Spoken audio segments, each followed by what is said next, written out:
উনি কেন কাঁদছে জানেন? আজ একটা বছর উনি জানেনই না ওনার সন্তানের কবর কোনটা। গত বছর 18ই জুলাই ওনার ছেলে মোহাম্মদ সোহেল রানা আন্দোলনে যে নিখোঁজ হন। পরবর্তীতে যখন জানতে পারেন আঞ্জুমানে মফিদুল ইসলাম থেকে রায়ের বাজার বদ্ধভূমি কবরস্থানে 114টি বেওয়ারিশ লাশ দাফন করা হয়েছে, ছুটে যান সেখানে। ছবিগুলো একে একে দেখেন এবং পেয়ে যান নিজের বুকের মানিকের ছবি। কিন্তু জানেনই না সেই অজানা 114 কবরের মাঝে কোনটা তার সন্তানের। বিগত 1 বছর এই সব পরিবারের জন্য কি করেছেন বাংলাদেশের অন্তর্বর্তীকালীন সরকার? কেন 1 বছরেও এই সকল কবর চিহ্নিত করলেন না আপনারা?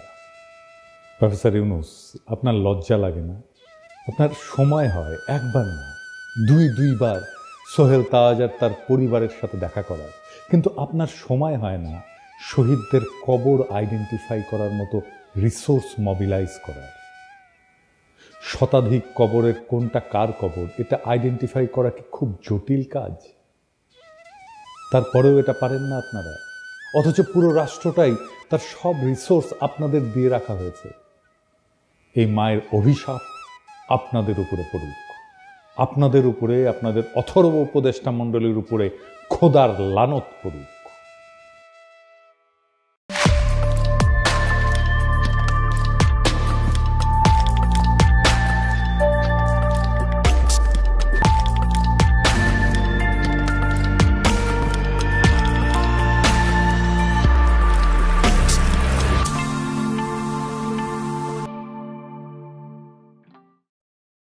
আমরা যখন ছাত্র রাজশাহীতে, তখন পাপিয়া ও রাজশাহী ইউনিভার্সিটির ছাত্রদল নেত্রী তুখোর বক্তা।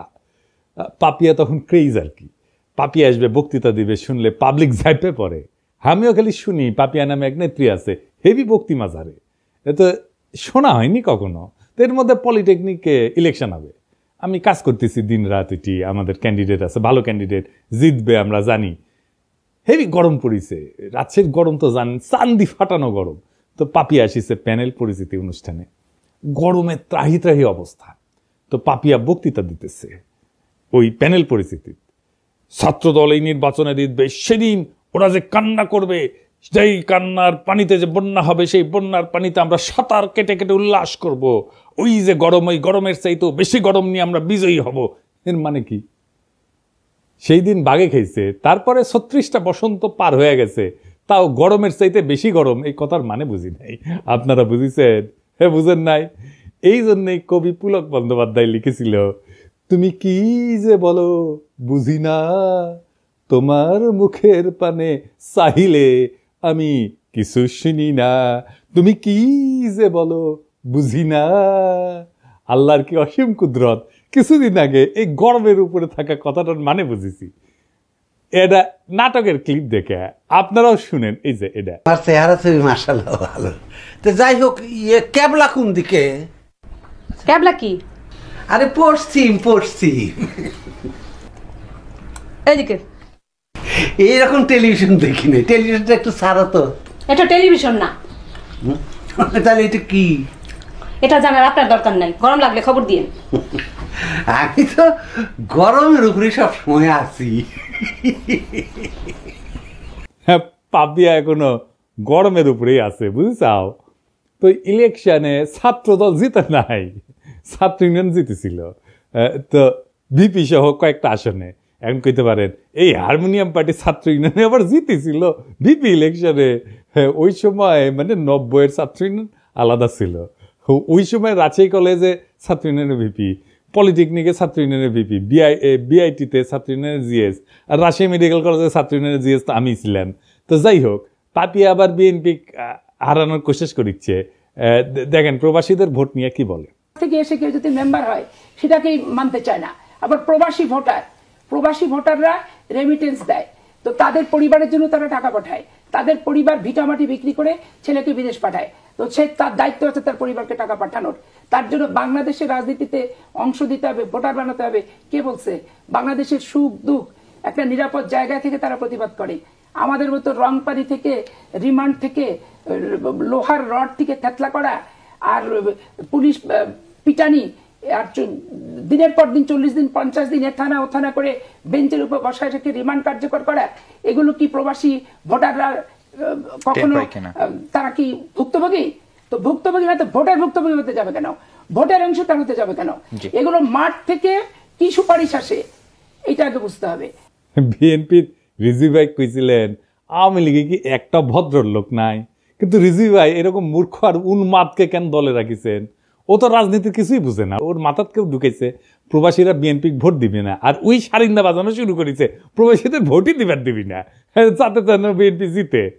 প্রবাসীরা জেল জুলুম সহ্য করে না, তাই ভোট দিবার পারবে না। হ্যাঁ, ওই এখনো গরমের মধ্যে আছে। আমাক কয় সকলে, দাদা ও কিছু কবেন না। কি আর কমু, ওর মাথার স্কুপ কুটি খুলে পড়েছে, ওইটা খুঁজে দেয় না, না ওইটা খুঁজে দেওয়া লাগবে, তাহলে ঠিক হয়ে যাবে সব। বেশি গরম পড়েছে বোধ হয়। তো এর মধ্যে হয়েছে কি, চট্টগ্রামের বাঁশখালী ওই এক এনসিপির সংগঠনকে মাইরে একেবারে ফাইটে ফেলিছে বিএনপি, যে দেখেন নাম। তো এনসিপির নাসির পাটোয়ারি ও আবার নাকি বারবি বারবি কয়, তোর বক্তব্যের জবাব সালাউদ্দিন দিছে ওই হাত তুলে, গায়ে হাত তুলে মাইরে পিটে। আমরা কিছু কইছিলাম, আমার ওই জুতা মারিছিল না ওর লোকজন, মারিছে। এবার আমরা গেলাম মারবি কলে সালাউদ্দিনের লোকজন। শিবরাত্রির বডিগার্ডকে তো নিয়মিত তোষণ কইরা ওই ফজো পাগলা আর ওই যে ইন্ডিয়ান চ্যানেলে যে দেশবিরোধী বক্তব্য দেয় রুমিন পাড়ানা এবং প্রবাসীদের অপমান করে পাপিয়া, এই সমস্ত ঘটনায় আমরা এখন যদি ধরে পাপিয়াক বাম্বু দিই ক্যাঙ্কা হবে। এক নাসির পাটোয়ারি একটা রাজনৈতিক বক্তব্য দিছে, শুরু হয়ে গেল প্রকাশ্যে হামলা। চরমনাইকে সালাউদ্দিন সাহেব বলছে চরের দল, আর কয়েকটি দল সরোয়ার্দী উদ্যানে জনসভা করেছে, বলছে সংসদের নিম্ন কক্ষে অনুপাত চাই, উচ্চ কক্ষে অনুপাত চাই, অনুপাত ছাড়া নাকি বাংলাদেশে নির্বাচন হবে না। যারা এই কথা বলছে তারা একটা চরের দল। তারা কখনো একটি আসনও পায় নাই, একটা মেম্বার চেয়ারম্যানও হইতে পারে নাই। শেষ পর্যন্ত একটা সিটি কর্পোরেশনের নির্বাচনে আওয়ামী লীগের অধীনে নির্বাচনে গেছে, সেই নির্বাচন আমরা বর্জন করেছিলাম, সেখানে একটা দন্ত মোবারক শহীদ হয়ে গিয়েছে। যুদ্ধ ছাত্রদের মুতে ভাসিয়ে দিতে চাইছিল। এগুলো কি? এই কথা বললে একেবারে একেবারে স্যাট করে উঠলে হবে। 16 বছর চৌদনের উপরে থেকে সালাউদ্দিনের মতো নেতারা ছাড়া হয়ে গেছিল। কক্সবাজারের নাকে খদ দিয়া বদিয়ার বাইকটা জাফরের ভয়ে রাজনীতি করিছে, ওগুলো জানি না আমরা। আর আজ জুলাইয়ের এক তরুণের রাজনৈতিক বক্তব্যের জবাব দিচ্ছে গায়ে হাত তুলিয়া, গাড়ি বাওয়ারে হামলা কইরা, পথসভার মঞ্চ ভেঙে দিয়া। এই বিএনপি বড় বড় নেতারা খুব হুঙ্কার দেয়, কিন্তু শহীদ সালাউদ্দিন কাদের চৌধুরী ফাঁসির পরে সারা দেশে একদিন হরতাল দিতে পারে নাই। চট্টগ্রামে আধা বেলা হরতাল ডেকে দায়িত্ব সারিছিল, এখন এদের র্যাডম বেরিয়েছে, আর্কিলিস হয়ে গেছে। এইসবের পরিণতিকালে খুবই খারাপ হবি। রাজনৈতিক প্রতিপক্ষকে ডিল করা শিখেন। যাদের দয়া পলিটিক্যালের সাহস ফিরে পেয়েছে তাদের কটু কথার সমালোচনা সহ্য করা শিখেন। জুলাই একটা বড় দল, আওয়ামী লীগ আপনাদের চাইতে বড় দল ছিল, ওর দিছে বাচ্চারা, দিল্লি পাঠিয়ে দিছে।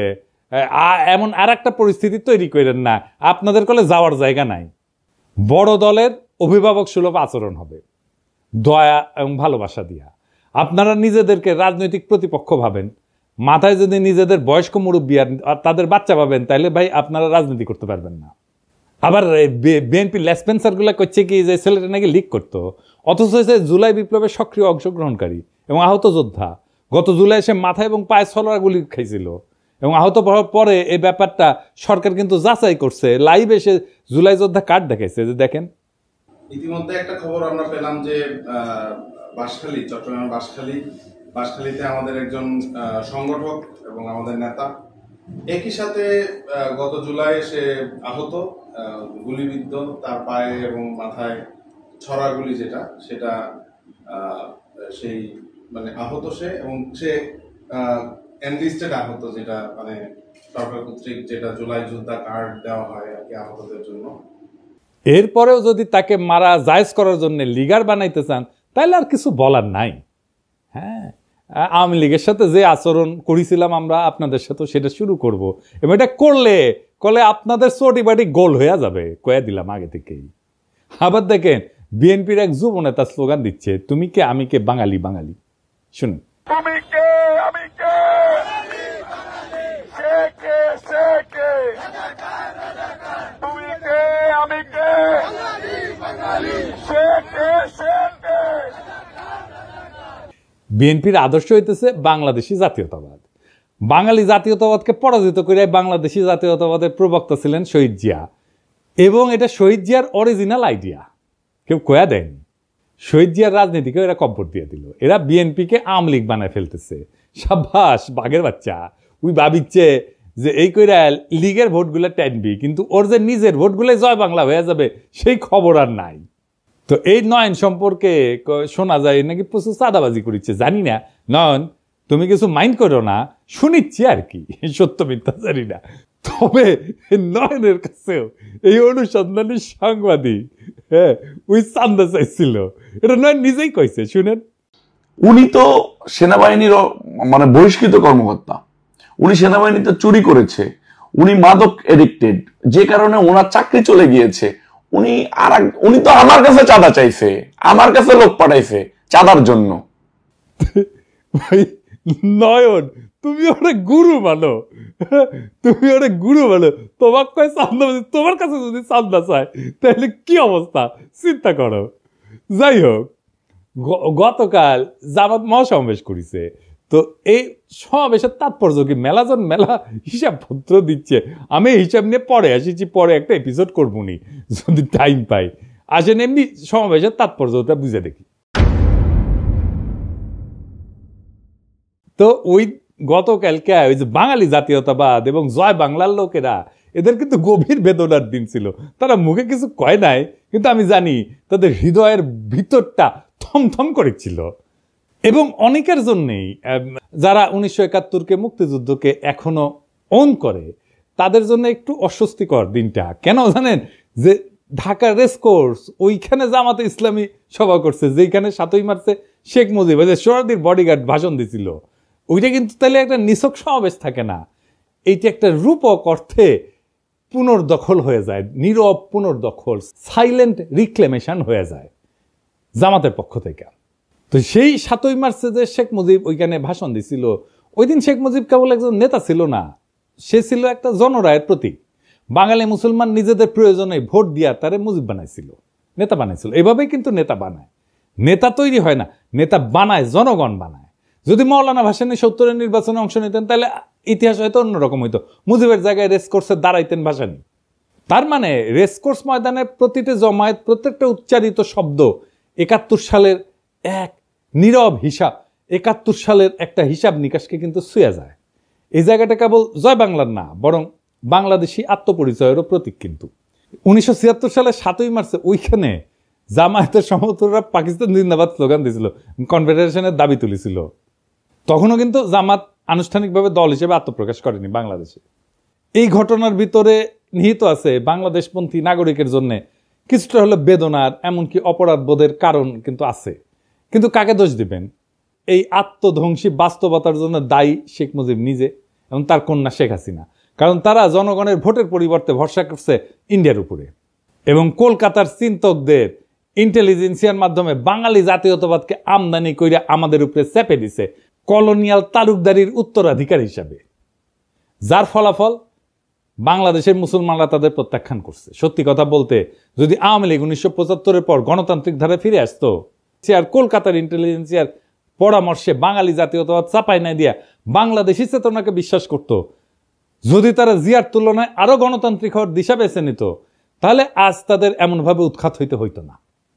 তাই আজ যারা বাঙালি জাতীয়তাবাদের পতাকার নিচে বুক চাপড়ায় কাটতেছেন, তাদের অনেকেই শেখ হাসিনার ওই ভারত ঘেঁষা রাজনীতির বিরুদ্ধে আপত্তি করেন না, কিন্তু বরং নিজেদের ভিতরের ইসলাম বিদ্বেষ থেকে জামাতকে গালি দিচ্ছেন, জিন্নাকে গালি দিচ্ছেন, বাঙালি জাতীয়তাবাদকে ধর্ম বিদ্বেষের হাতিয়ার বানাইছিলেন। শুধু তাই না, হাসিনার নির্মম নির্যাতন, নিপীড়ন, গুম, খুন, হত্যাকাণ্ডে তারা নীরব সমর্থন দিচ্ছেন। বিদেশে লুটপাট করার টাকা ভাগাভাগিতেও তারা মুখ ফেরায় থাকেনি। এবং এরই ফলাফল হলো আজকের এই পরিণতি, আওয়ামী লীগের পতন আর জামাতের উত্থানের বাড়তি সুযোগ। তবে এই মিটিং আর একটা অভাবনীয় ঘটনা ঘটছে। কি সেটা? জামাতের আমির, আমার অত্যন্ত পছন্দের বড় ভাই, তিনি 2 বার বক্তৃতা দিতে গিয়ে কোলাপস করে পড়ে গেছে। এইটা কি একটা রাজনৈতিক দলের নেতার জন্য কাম্য একটা বিষয়, কাম্য ঘটনা? এর ফলে কি জামাত আগাইলো না পিছাইলো? জামাতের কি দুর্নাম হবে? ওনার কি নেতৃত্বের সামর্থ্য নিয়ে প্রশ্ন উঠবে? না, এতে ওনার জনপ্রিয়তা বাড়বে। হিসাব করে দেখেন কারণটা কি? এতে একটা আবেগের সংহতি তৈরি হয়। নেতা যদি হঠাৎ অসুস্থ হয়ে পড়ে, জনগণ তাকে রক্ত মাংসের মানুষ হিসেবে দেখতে শুরু করে এবং একটা সহানুভূতির ঢেউ তৈরি হয়। মানুষ মনে করেন তো দেশের জন্য এরকম করছেন, এই অনুভূতি কাজ করে।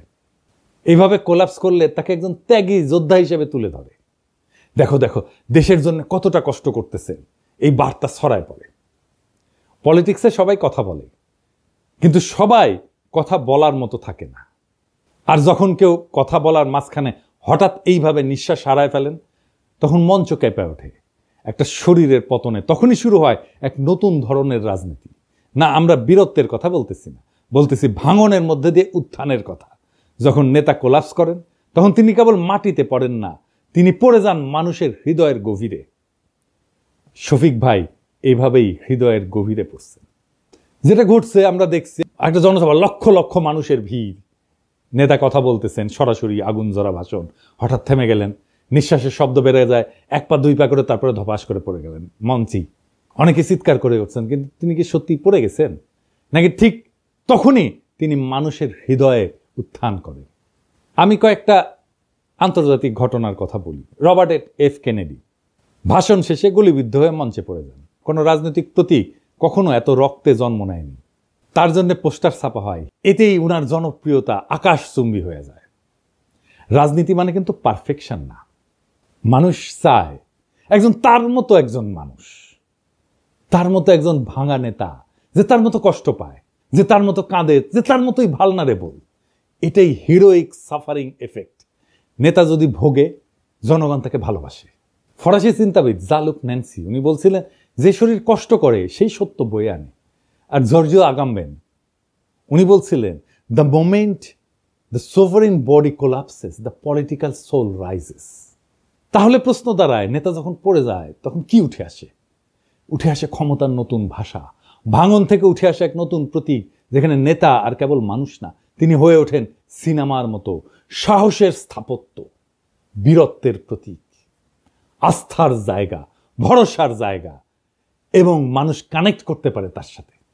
নেতৃত্ব সবসময় ভাষণের মধ্যে থাকে না, এইভাবে পতনের মধ্যেও থাকে। তাই এটা সিম্বলিক ব্রেকডাউন। ফরাসি দার্শনিক রোলা বার্ট বলছিলেন যে মৃত্যুর কাছাকাছি যাওয়ার প্রত্যেকটা মুহূর্তই একটা রাজনৈতিক পুনর্জন্মের আভাস দেয়। নেতা যখন কোলাপস করে, তখন মানুষ বোঝে এই লোক নিজের চেয়েও বড় কিছুতে বিশ্বাস করে। আর এখানেই আসে এক গভীর থিওরি, যেটা আগে বলছি, হিরোইক সাফারিং এফেক্ট। নেতা যখন কষ্টে পড়ে, তার প্রতি সহানুভূতি বাড়ে, আর সহানুভূতির সাথে আসে বিশ্বাস। বিশ্বাস থেকে তৈরি হয় কারিশমা। জার্মান সমাজবিজ্ঞানী ম্যাক্স ওয়েবার বলছিলেন, কারিশমা হচ্ছে এক ধরনের ঐশ্বরিক বা অতিপ্রাকৃত বৈধতা, যা দুর্দিনে প্রকাশ পায়। নেতার শরীর যখন হার মানে, মন তখন কথা বলে, আর মনই তখন জনগণের সাথে একাত্ম হয়ে যায়। সুতরাং নেতা যখন তার ভাষণের মঞ্চে পইরা যান, তখন আমরা যদি দুঃখ করি, তাহলে কিন্তু আমরা ঘটনাটা বুঝি না। আর যদি ভাবি উনি দুর্বল হয়ে পড়ছেন, তাও ভুল। কারণ নেতা আসলে তখনই সবচেয়ে শক্তিশালী হয়ে ওঠেন। তখন তার শরীর চিত হয়ে পড়ে থাকে, আর জনগণের মন তার দিকে ঝুঁকে পড়ে। রাজনীতি কেবল শব্দের খেলা না, এটা কখনো কখনো শরীর ভাঙার বিনিময়ে মন জয়ের কাহিনী। শফিক ভাই মানুষের মন জয় করে ফেলছে। উনি মন জয় করার মতোই মানুষ, একজন অত্যন্ত উঁচু মনের মানুষ, একজন অত্যন্ত ক্যাপাবল লিডার। শফিক ভাই দ্রুত আরোগ্য লাভ করেন, আবার রাজনীতির মঞ্চে ফিরে আসেন। আমাদের অনেক কাজ করতে হবে একসাথে, সেই কাজে শফিক ভাইকে দরকার, শফিক ভাইয়ের মতো নেতা দরকার, শফিক ভাইয়ের মতো মুরব্বী দরকার। আমরা চাই আমাদের নেতা আমাদের মতোই হোক, আমাদের মতোই রক্ত মাংসের মানুষ হোক, আমাদের মতোই দুঃখ পাক, আমাদের মতোই কষ্ট পাক, আমাদের মতোই কান্না করুক, আমাদের মতোই ভালনারেবল হোক। আমাদের রাজনীতিতে সেই রকম নেতা সবাই হয়ে ওঠেন। আমরা সেই কামনা করলাম, সেই নেতারাই আগামীর বাংলাদেশ নির্মাণ করতে পারবে। সেই দিনের অপেক্ষায় আমরা থাকলাম। আমরা সেই দিন একসাথে আবার সেই বিপ্লবকে পুনর্নির্মাণ করব, আবার সেই বিপ্লবের স্বপ্নে আমরা নতুন বাংলাদেশ গড়ে তুলব। ইনকিলাব জিন্দাবাদ।